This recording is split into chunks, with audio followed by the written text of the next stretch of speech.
Bonjour à toutes et à tous et bienvenue dans ce nouvel épisode de Triathlon au quotidien, le podcast qui vous emmène dans ma vie de triathlète ordinaire en quête de performance. Entraînement, organisation, nutrition, matériel et bien d'autres choses encore, découvrez chaque semaine mes réflexions autour du quotidien du triathlète. Bonne écoute!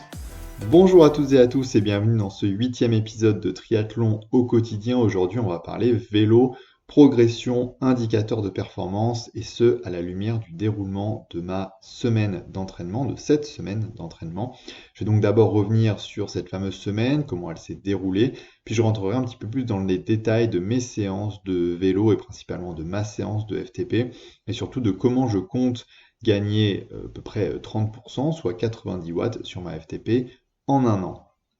Alors, je vous l'ai dit dans le dernier épisode, la semaine dernière ne s'est pas passé exactement comme prévu au niveau du vélo, puisque j'ai complètement explosé sur mon test de FTP et que celui-ci n'a pas réussi à mettre en lumière les progrès que j'avais réalisés au cours de mon dernier cycle. Alors, première parenthèse de l'épisode, je voudrais revenir rapidement sur ce fameux Ramp Test, qui est l'un des tests FTP proposés par Swift, et qui est en réalité un test de watts incrémental jusqu'à l'échec. Donc chaque minute, on augmente le nombre de watts, et ce jusqu'à ce qu'on n'en puisse plus. Alors, je ne vais pas rentrer dans le débat si c'est un test qui surestime ou qui sous-estime la FTP. L'important pour moi, c'est de le faire toujours dans les mêmes conditions. Et à partir du moment où les données en watts, ou la donnée en watts de FTP finale que vous donne Swift augmente, vous savez avec certitude que vous avez progressé. C'est comme ça personnellement que je me sers de ce test, un peu comme une boucle de contrôle pour m'assurer que je progresse. Mais des fois ça tourne mal, comme la semaine dernière, et il ne faut pas tout remettre en question et tout jeter à la poubelle. Ça reste un test à l'échec, même s'il est selon moi un peu moins taxant. Je trouve que d'autres tests FTP qui peuvent être proposés par la plateforme, ça reste un effort intense pour lequel il faut être prêt, pour lequel il faut être motivé. Et la semaine dernière, c'est vrai que j'ai rapidement senti pendant la phase d'endurance et l'entraînement d'endurance que j'ai fait en amont de ce test, que les jambes n'étaient pas terribles, que j'avais pas trop envie, et forcément ça se reflète dans la suite. Même si je dois avouer que j'ai quand même été surpris d'échouer entre guillemets si loin du but. Je voulais valider une FTP autour des 320 watts, ce qui correspondait à plus 20 par rapport à mon dernier test. Donc même peu motivé et pas trop en forme, je m'attendais quand même à atteindre 300, mais pas 200, 270 comme ça s'est passé. Donc évidemment, j'ai un peu douté. Ce qui m'a permis dans un premier temps de me remettre les idées en place, c'est que il est absolument impossible, si je suis très pragmatique, que j'ai régressé au cours du dernier cycle. J'ai réussi toutes mes séances, j'ai pas ressenti de fatigue excessive, je me connais aussi et je commence à connaître mon corps. Bref, je pouvais pas avoir régressé et même la stagnation, ça me paraissait pas réellement possible, sachant que j'étais passé de 5 fois 5 minutes sur ma séance fétiche au seuil à 7 fois 5 minutes. Et du coup, comme je l'ai dit dans le dernier épisode, fort de ce constat, j'ai décidé de m'en tenir à mon plan qui prévoyait de fixer 320 watts de FTP pour l'ensemble de mes séances à partir de lundi, donc du lundi passé, et de voir comment ça se passait. Donc rendez-vous lundi, première séance de la semaine, entre midi et 2, 5 fois 5 minutes, crescendo, décrescendo, entre 320 et 340 watts.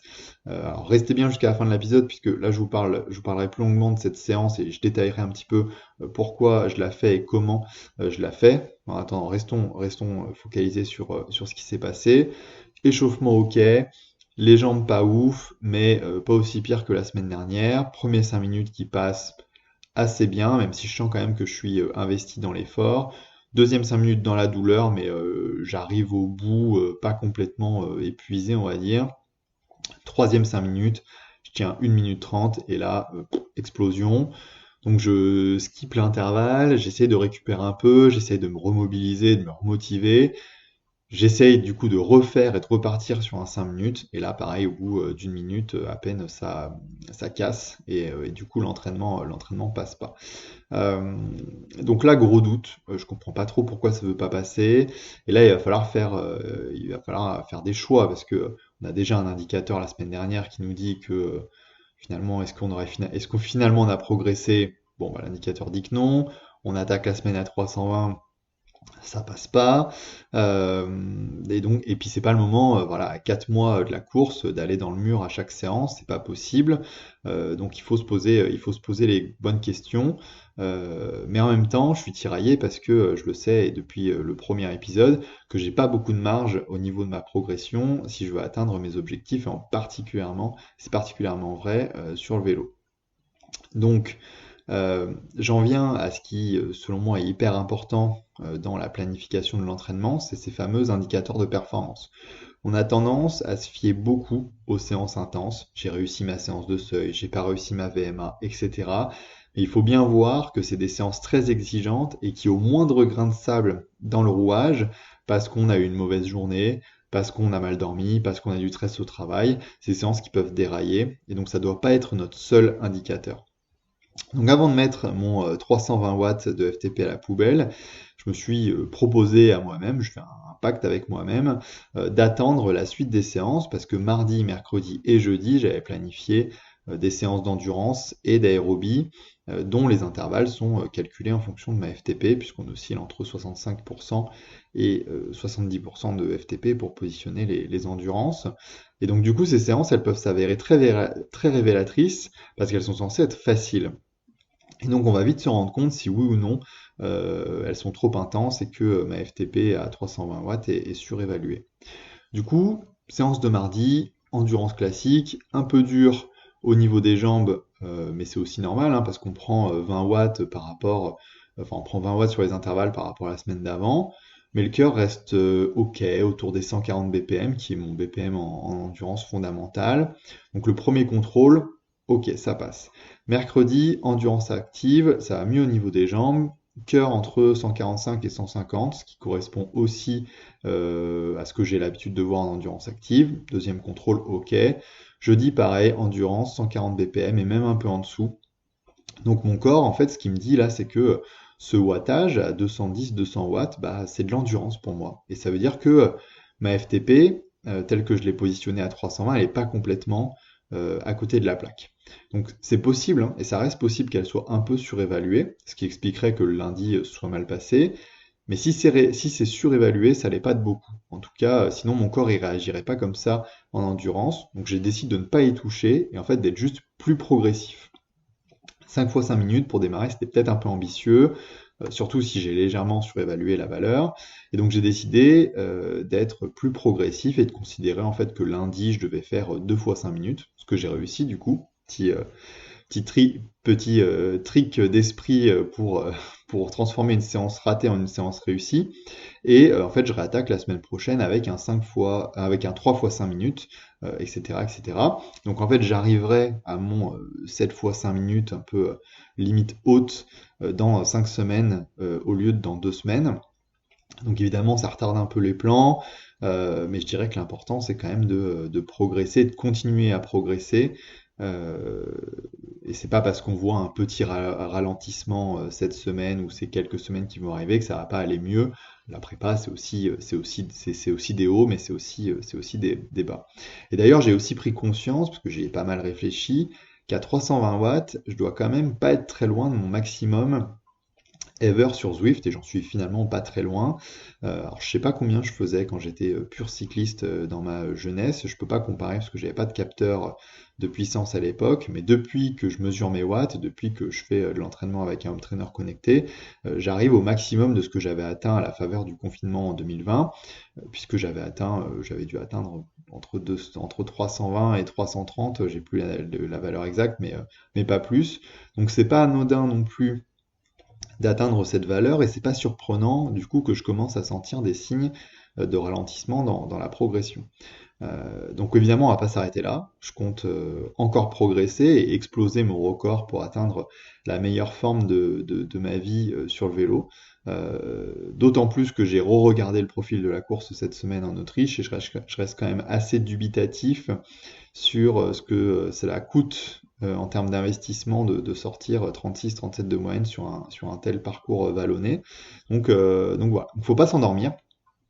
Et donc pour y arriver, au-delà de ces exercices au seuil et de ce travail à FTP, qui vise à améliorer mes performances intrinsèques. Pour aller plus loin dans la progression, il faut aussi commencer à allonger les séances. Parce que je peux avoir des super watts à FTP si j'ai pas l'endurance et si je suis pas capable de rouler à faible intensité ou en tempo 2 heures, 3 heures, 4 heures, etc., bah ça sert à rien. Et je peux même espérer gagner des watts au seuil simplement en augmentant mon volume d'entraînement, parce que le volume est une des clés principales de la progression. Donc en parallèle de retravailler mon entraînement au seuil, je commence aussi à pousser le curseur niveau volume. Les sorties longues, évidemment, vont être de plus en plus longues. J'ai fait 5 heures cette semaine, et évidemment, c'est pas fini. Et les endurances que je fais dans la semaine, je les ai passées de 1 heure à 1 heure et quart pour construire cette endurance et faciliter l'amélioration de mes performances. Et plus tard dans la préparation, ça va sûrement monter à 1h30, 1h45, peut-être même 2 heures. On verra comment je les encaisse et comment j'arrive à positionner tout ça dans l'emploi du temps. Mais donc la morale de tout ça, avant de vous parler plus techniquement de la fameuse séance de FTP et des séances que je fais, c'est que c'est hyper important d'avoir un plan et de s'y tenir, évidemment, mais que c'est aussi hyper important d'avoir un esprit critique sur comment le plan se déroule et ne pas se fixer sur un seul entraînement, un seul indicateur ou un seul test pour savoir si vous progressez ou pas. C'est la même chose en natation, c'est la même chose en course à pied. Quand j'ai parlé lors de mon dernier bilan de mon endurance fondamentale et que je la faisais de plus en plus vite sans m'en rendre compte, c'est un indicateur de performance à prendre en compte tout autant qu'un exercice de VMA ou tout autre exercice que je pourrais faire sur une piste. Alors, si vous avez un entraîneur, il est censé faire tout ça pour vous, analyser vos feedbacks pour en tirer les bonnes conclusions. Et pour ceux qui s'entraînent tout seuls ou avec un plan tout fait, c'est à vous d'être acteur de votre entraînement et de vous poser les bonnes questions quand ça tourne pas aussi bien que ce que vous aviez prévu ou que ce qui est écrit sur le papier. Donc rendez-vous pour moi, je crois, mardi pour la séance de FTP, donc en 3 fois 5 minutes, et je verrai bien à ce moment-là comment ça se passe, si ça va mieux que la semaine passée, et évidemment, on croise les doigts, enfin je croise les doigts. Maintenant, comme promis, je vais du coup finir cet épisode par une rapide description de ma séance de seuil, pourquoi je la fais, comment je la fais et si ça peut vous donner des idées, rien que pour varier vos entraînements, ça peut être utile. Avant cela, l'épisode est probablement un peu technique, mais j'espère qu'il reste compréhensible. En tout cas, si vous avez des questions, n'hésitez pas à les poser en commentaire ou sur Instagram, j'y répondrai avec plaisir. Et si vous aimez le podcast, petit moment d'auto-promo, un j'aime, un abonnement, un commentaire, des étoiles, je sais pas trop ce qui vous est proposé selon la plateforme sur laquelle vous écoutez, mais je vous en serai reconnaissant pour soutenir le podcast et lui donner évidemment plus de visibilité. Allez, on rentre dans le détail, on boucle les ceintures, parce qu'à l'oral, ça va pas forcément être aisé de vous parler de cette séance de FTP, mais c'est une séance qui marche, que j'aime beaucoup et que j'ai vraiment envie de partager. Alors, elle commence tout d'abord, comme toutes les séances, par un échauffement, et un vrai échauffement. On commence par une endurance en début évidemment, puis des courts intervalles de 80% à FTP, de 4 à 95%, j'ajoute même des 30 secondes à très hautes intensités, à 120-130% de FTP. Faut que le corps soit bien chaud, que les jambes soient bien prêtes, donc ça prend entre 15 et 20 minutes quand même d'échauffement pour être prêt pour le plat principal. Et donc, pour le plat principal, on part sur des intervalles de 5 minutes, autour du seuil, je vais y revenir, récupération 2 minutes. C'est à peu près la norme quand on fait du seuil, récupération entre 30 et 40% de l'intervalle pour pouvoir récupérer suffisamment pour repartir sur l'intervalle, mais pas récupérer en intégralité et quand même construire de la fatigue au long de la séance. Et donc ces fameux intervalles, je vais les travailler au-dessus de FTP, entre 100% et 107%. Alors pourquoi au-dessus, me direz-vous, petite parenthèse là-dessus, il y a plusieurs écoles pour travailler une intensité cible. Soit on travaille des longs intervalles en dessous de la cible pour la pousser vers le haut, j'espère que vous voyez l'image, soit on travaille des intervalles plus courts au-dessus de la cible pour la tirer vers le haut. Et personnellement, moi je préfère tirer que pousser, principalement parce que c'est plus dur en ressenti, mais c'est plus court, et du coup ça fait aussi des séances plus courtes et plus faciles à caser dans un environnement et dans un emploi du temps contraint. Euh, et donc enfin, en retour à la séance, la dernière subtilité de ces intervalles et de l'entraînement, j'ai parlé de 100 à 107%. Je fais ce qu'on appelle du crescendo-décrescendo, de la variation de vitesse, c'est-à-dire que le premier intervalle démarre à 100% de FTP et termine à 107, le suivant part de 107 et termine à 100, et ainsi de suite. Cette méthode, je l'aime bien, parce qu'elle simule un petit peu mieux ce qui se passe sur la route. Sur la route, on roule, enfin sur la route et dans la vraie vie, on roule rarement à puissance constante, et je trouve ça aussi plus fun, entre guillemets, que de faire des intervalles constants à FTP.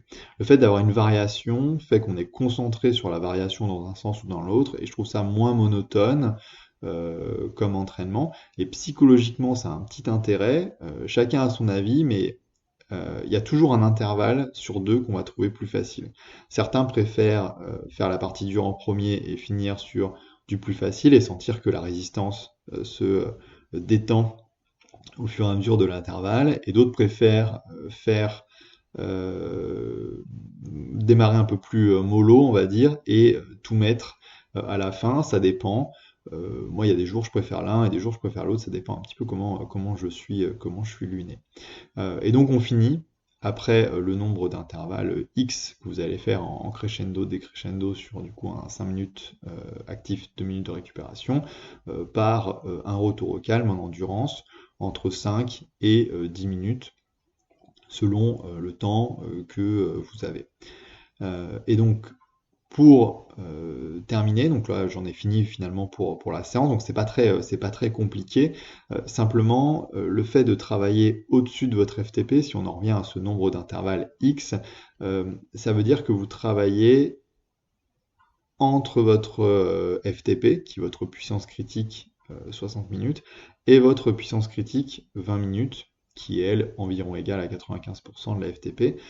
Et donc c'est pour ça que personnellement, lorsque j'atteins 7 fois 5 minutes en termes de nombre d'intervalles, donc 35 minutes de temps de maintien dans cette zone, je considère que ma FTP a suffisamment progressé pour augmenter ma valeur de référence de FTP.